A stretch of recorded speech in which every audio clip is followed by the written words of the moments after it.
Seguimos en 678, recién estaba comentando Hernán Brienza, esta situación que se ha dado, este marco global de expectativa ante las decisiones caprichosas del juez Griesa, y Mariana Moyano quería comentarnos algo. Sí, quería agregar que además de estos medios que estuvimos viendo, hubo la revista que se llama Foreign Affairs, que es del Consejo de Relaciones Internacionales, que es un ámbito consultado normalmente para este tipo de cosas, sacó una nota muy crítica donde habla de la Corte de los Estados Unidos como un espacio de fundamentalistas y muy peligroso. Y es una nota extensísima, hipercrítica con la decisión de la Corte, por supuesto desde el liberalismo más absoluto, no es que son, insisto, una publicación de la Cámpora, como decíamos el otro día. Es una entidad que siempre merece ser citada como fuente. Pero lo que quería agregar, que me parece que es muy positivo, que es la parte, y es que hemos visto que a lo largo de todo este proceso en la Argentina, medios como La Nación o Clarín no han dejado de llamarles buitres a los fondos buitres, incluso para hablar bien de ellos y decir que hay que pagarle todo a señores que son, como contaba Dante el otro día de Clarín, personas que simplemente compraron de muy buena fe. Me parece que es muy interesante eso, porque marca un paradigma absolutamente cambiado en la Argentina, porque en los medios de derecha de América Latina, estuve haciendo el recorrido, Bolivia, Venezuela, Uruguay, le siguen diciendo holdouts.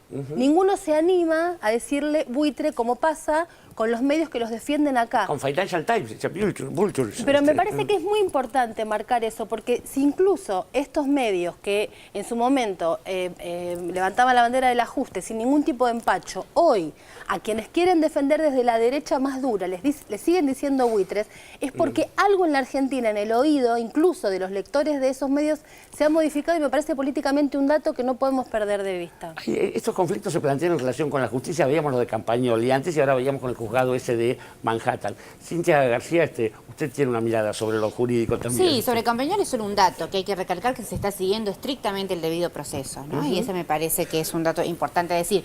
Y sobre esto, había ayer un planteo que hacíamos sobre que todo este proceso es legal, ¿no? Que es cierto, todo este proceso, aun cuando es la cara más salvaje de un capitalismo salvaje y cuando hay un abuso casi obsceno del principio de derecho de propiedad, es legal. Lo que pasa es que hay una contradicción con lo legal que tiene que ver con el derecho internacional de los derechos humanos. Digamos, ya esto está consensuado en Naciones Unidas. Este planteo, aún las posiciones más liberales que tienen un sesgo de derecho internacional relacionado con los derechos económicos, culturales y sociales de una nación, saben que uno no puede, como le decía Kicillof, uno no puede hipotecar sus reservas en desmedro de los derechos humanos de su pueblo para pagar una deuda externa o para pagar fondos que tienen que ver con tenedores de deuda que están litigando y que son la minoría. Y un capítulo pequeñito para que podamos hablar todo sobre la baña, ¿no? La baña que, digamos, si el kirchnerismo tiene algunos pilares, uno es la reestructuración de la deuda y otro es la estatización de la FJP. Y La Baña fue partícipe de ese proceso con las idas y vueltas de la cuestión, y ahora está en el espacio de Sergio Massa y se resiste a hablar. Digo, uno intenta entrevistarlo y hace silencio, porque digamos, yo creo que él no puede contradecir su propia historia y decir que todo esto está mal hecho, que es culpa del gobierno, etcétera. Y ciertos gestos de sumisión en algunos exponentes, como los vemos claramente, pero hablaba el otro día con Javier González Fraga, que fue presidente del Banco Central durante el gobierno de la Alianza, y él decía, bueno, está bien lo que está haciendo Argentina, estoy de acuerdo, me parece positiva la negociación, pero no hay que agredirlos. La palabra usaba, no hay que agredir a Griesa, no hay que agredir al capital. Bueno, aquí está palmariamente plasmada el nivel de transgresión y de enfrentamiento que lleva adelante un proyecto político como el kirchnerismo y los otros. Sí, extorsión no es una palabra solo de la presidenta, ¿no? Ciertamente. Claro. Edgardo Moca. Sí, yo quería retomar algunas cosas que decía Hernán y la información que traía Mariana, en el sentido de que efectivamente hay una fuerte pulseada de los sectores más concentrados financieros del capitalismo con sectores que tienen una mirada más productivista o keynesiana, pero me parece que está surgiendo otra cuestión muy fuerte y no es solamente el tema, los fondos buitres es un catalizador de contradicciones que están apareciendo y están saliendo a la superficie. Y una de ellas, la síntesis de eso, es la contradicción entre la economía y la política. Uno puede querer que toda la plata vaya para los fondos buitres, para los grupos financieros concentrados. El problema es que la política digamos, el presidente de Estados Unidos no puede pensar solamente en esos términos, o la Unión Europea o los países, los estados mundiales no pueden pensar solo en esos términos porque tienen que hacerse cargo de algo que se ha dado en llamar gobernabilidad.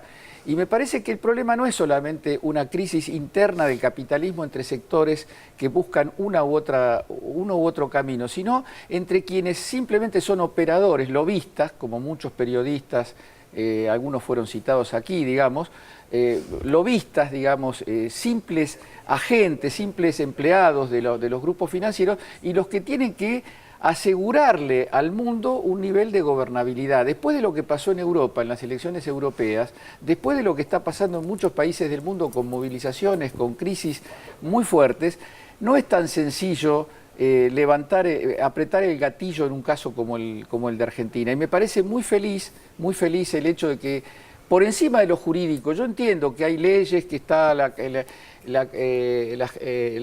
Corte de la Haya, hay muchas especulaciones que se pueden hacer jurídicas, pero yo creo que este tema se resuelve en la política, y me parece que el viaje de Kicillof y la decisión de Cristina Kirchner es librar la batalla principal en la política. No quiere decir abandonar el territorio legal, jurídico, pero quiere decir que la primacía en esta crisis la tiene la política. Dale, Palma.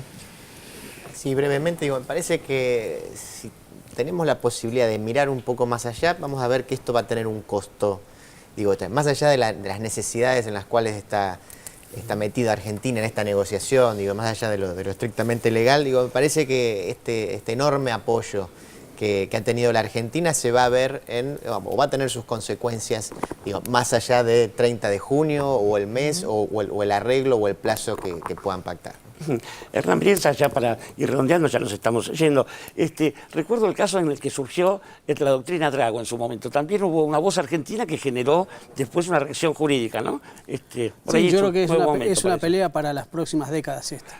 No es que Argentina sea importantísima, no, pero sí es caso testigo Hernán, y un ejemplo. Te digo rápidamente adiós, porque nos estamos despidiendo para dejar paso a Desurra. Antes de que nos corten, nos vamos. Chau.